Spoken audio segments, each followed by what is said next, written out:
जनता जान रही है कि राजन कुमार एक व्यवसायी है, वो प्रतिनिधि नहीं हो सकते हैं। धान खरीद में, गेहूं खरीद में इतना बड़ा कालाबाजारी किया था, अभी उनके गोडाउन पर छापा पड़ा था ना। राजन कुमार से पूछेगा कि आपके गोडाउन पर क्यों छापा पड़ा था, आपका गोडाउन क्यों सील कर दिया गया था, क्यों भागे थे गोडाउन छोड़ करके आप लोग। हमारे किसी बिल्डिंग पर छापा आज तक पुलिस का नहीं न पड़ा है, या हमारे घर पर या हमारे किसी खेत में पुलिस का छापा नहीं न पड़ा है, तो किसान के घर में पुलिस का छापा क्यों पड़ेगा। यहाँ के किसान को ना उन्हें खाद मिल पा रहा है सरकारी दरों पर, न बीज मिल पा रहा है सरकारी दरों पर।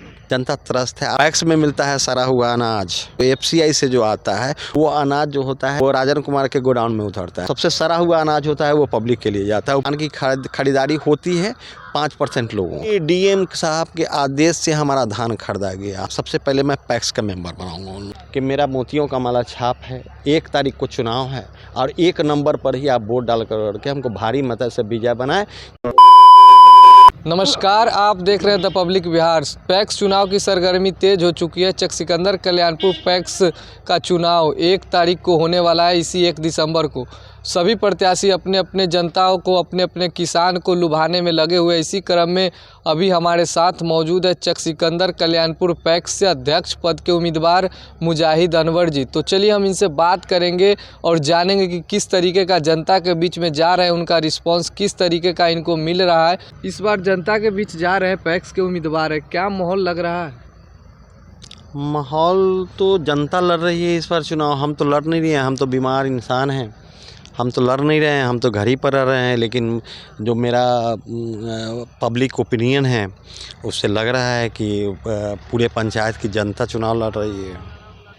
तो उसमें माहौल, जब जनता ही चुनाव लड़ रही है तो माहौल का तो कोई बात ही नहीं है। पूरी जनता लड़ रही है, पूरी चक सिकंदर पंचायत की जनता लड़ रही है चुनाव। क्षेत्र में जा रहे हैं तो सबसे ज़्यादा जो किसानों की समस्या है, कौन सी समस्या निकल कर उभर कर सामने आ रही है?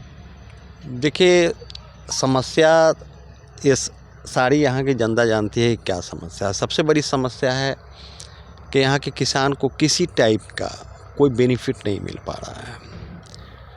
ना उन्हें खाद मिल पा रहा है सरकारी दरों पर, न बीज मिल पा रहा है सरकारी दरों पर।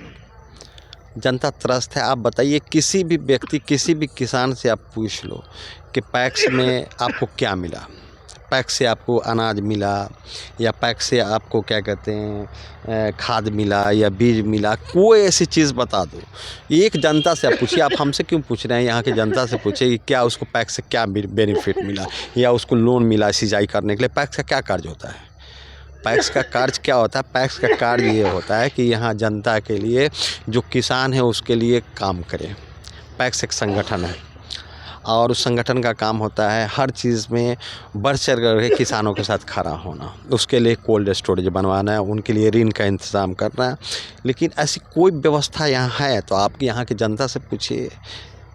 अगर आप चुनाव जीतते हैं तो वो कौन सी कार्य होगी जो पहली जनता के काम करने का काम करेगी? देखिए, मेरा सबसे फर्स्ट मोटिव है कि यहाँ के जनता का जो भी किसान है, और प्रति घर से, मेरा हर घर से सबसे पहले मैं पैक्स का मेंबर बनाऊंगा। उन लोगों को पैक्स का मेंबर बनाऊंगा, पूरे पंचायत के लोगों को, तभी जाकर करके पैक्स मजबूत होगा। कोई संगठन तभी मजबूत होता है कि जब उससे बहुत सारे लोग जुड़ते हैं। आप इंडिविजुअल कुछ लोगों को जोड़ कर किसी संगठन को आप खड़ा नहीं कर सकते हैं। तो मेरा सबसे फर्स्ट फोकस है कि मैं यहाँ के ये जो चक सिकंदर पंचायत है, यहाँ के सारे लोगों को उसमें मैं इंक्लूड करूँ। हर घर से उन लोगों को पैक्स का मेंबर बनाऊँ। पैक्स का मेंबर बनेंगे, उनका खाता खुलेगा, उनको ऋण की सुविधा मिलेगी, उनको बीज, खाद, बीज जो नहीं मिलता था वो पैक्स को मैं अलग, जो पैक्स और बहुत सारे पंचायत में है, मैं उस टाइप का पैक्स यहाँ देखना चाहता हूँ। यहाँ पैक्स खाई ही नहीं, सिर्फ एक नाम है, अध्यक्ष है और क्या कहते हैं वो एक राशन की दुकान है। उसके बाद आप बता दीजिए क्या बेनिफिट यहाँ पे मिलता है। राशन की दुकान है, जनता को जो चाहिए अनाज वो मिल रहा है समय से? वो क्या मिल रहा है ये अब जनता से बेहतर पूछिए। मैं बोलूँगा, मैं BPL धारी हूँ नहीं। आप भी जनप्रतिनिधि? नहीं, मैं जनप्रतिनिधि हूँ, लेकिन आप जनता से ही पूछिए कि यहाँ 4 डीलर हैं, 3 डीलर के यहाँ क्या मिलता है, पैक्स में क्या मिलता है। पैक्स में मिलता है सड़ा हुआ अनाज,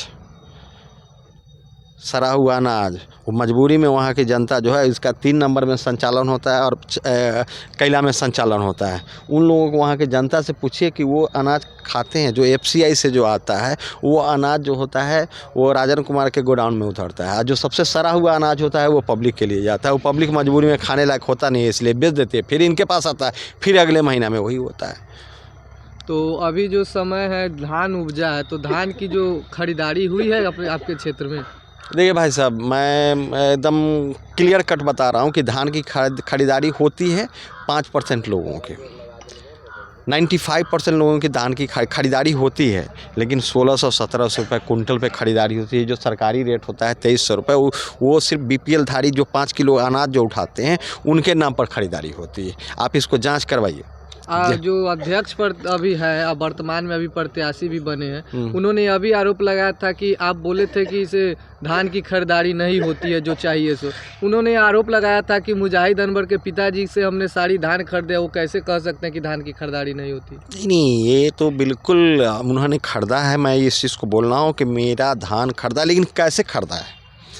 आप बोलिए कि मेरे पिताजी 35 साल तकरीबन मुखिया रहे हैं, मेरी पत्नी तो 5.5 साल 6 साल मुखिया रही, और जब हमारा धान खरीदने में हमको DM साहब को फ़ोन करना पड़े और ज़िला के अधिकारी आए धान खरीदवाने के लिए, और वो क्या कहते हैं ब्लॉक के अधिकारी, आप उनसे पूछिएगा एक बार कि उनका धान आपने कैसे खरीदा है। बहुत बड़ा आरोप लगा, बहुत बड़ा जी, DM साहब के आदेश से हमारा धान खरीदा गया। हमारा जो ब्लॉक के जो पैक्स के जो अधिकारी हैं उनके आदेश के बाद हमारा धान खरीदा गया।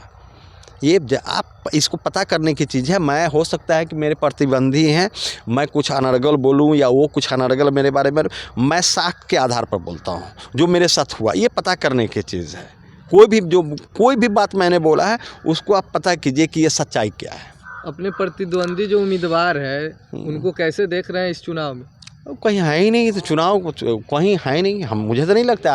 आप जनता के बीच जाइए, वहाँ पता कीजिए। मुझे तो नहीं लगता है कहीं है। कहीं दूर दूर तक लड़ाई में कहीं नज़र नहीं आ रहा है। कार्य अगर बेहतर करते तो लड़ाई होती, लेकिन मुझे नहीं लगता है कहीं दूर दूर तक कहीं वो नज़र आ रहा है। देखिए, जनता जान रही है कि राजन कुमार एक व्यवसायी है। वो प्रतिनिधि नहीं हो सकते हैं, वो एक व्यवसायी हैं। और उनका जो हुआ है, जो हाल जो हुआ है, अभी उनके गोदाम पर छापा पड़ा था। किस लिए छापा पड़ा? अरे छापा पड़ा था भैया, वो छापा पड़ा था। उन्होंने वो इतना बड़ा कालाबाजारी किया था, धान खरीद में, गेहूं खरीद में इतना बड़ा कालाबाजारी किया था, करोड़। वो पेपर में भी निकला हुआ है। आप बोलेंगे तो मैं पेपर की कटिंग आपको मैं भेज दूंगा कि उन्होंने कितना बड़ा कालाबाजारी किया था कि उनका वो सील हो गया। वो भागे भागे फिर रहे थे, ठीक है ना। कैसे कैसे बेल हुआ, क्या हुआ, कैसे मैनेज हुआ, मैं नहीं जानता। उनके पार्टनर के नाम पर क्या हुआ, तो वो सारी दुनिया जानती है, सारी पंचायत जानती है। यही वजह है कि पूरी पब्लिक, पूरे जो हैं इस समाज के जो लोग हैं, जो किसान हैं, वर्ग हैं, वो जान रहे हैं कि राजन कुमार एक व्यवसायी हैं। वो व्यवसाय के लिए किसी भी हद तक वो जा सकते हैं। कालाबाजारी के कारण उनको गोडाउन पे छापा पड़ा था? बिल्कुल, कालाबाजारी के कारण। आप उन्हीं से पूछिएगा ना, राजन कुमार से पूछिएगा कि आपके गोडाउन पर क्यों छापा पड़ा था, आपका गोडाउन क्यों सील कर दिया गया था, क्यों भागे थे गोडाउन छोड़ के आप लोग। आप उनसे, राजन कुमार से पूछिएगा ना, हमसे मत पूछिए ना। हमारे किसी बिल्डिंग पर छापा आज तक पुलिस का नहीं ना पड़ा है, या हमारे घर पर या हमारे किसी खेत में पुलिस का छापा नहीं ना पड़ा है। इसलिए कि हम व्यवसायी नहीं, हम किसान हैं। तो किसान के घर में पुलिस का छापा क्यों पड़ेगा? चक सिकंदर कल्याणपुर पैक्स की जो जनता है उनको क्या कहना चाहेंगे? मैं सारे जनतागण से हाथ जोड़ के निवेदन करूँगा कि मेरा मोतियों का माला छाप है। 1 तारीख को चुनाव है और 1 नंबर पर ही आप वोट डाल करके हमको भारी मत से विजय बनाएं कि हम व्यावसायिक लोगों से इसको मुक्त कर सकें। धन्यवाद। तो आपने सुना, ये थे मुजाहिद अनवर जी। इन्होंने कहा कि हमको 1 तारीख को चुनाव में वोट देकर विजय बनाए। हम व्यवसाय लोगों से इस पंचायत को मुक्ति दिलाएंगे। और अभी तक हमारे चैनल से नहीं जुड़े तो the public Bihar news channel के यूट्यूब पर जाकर सब्सक्राइब करें, फेसबुक पर जाकर फॉलो करें। धन्यवाद।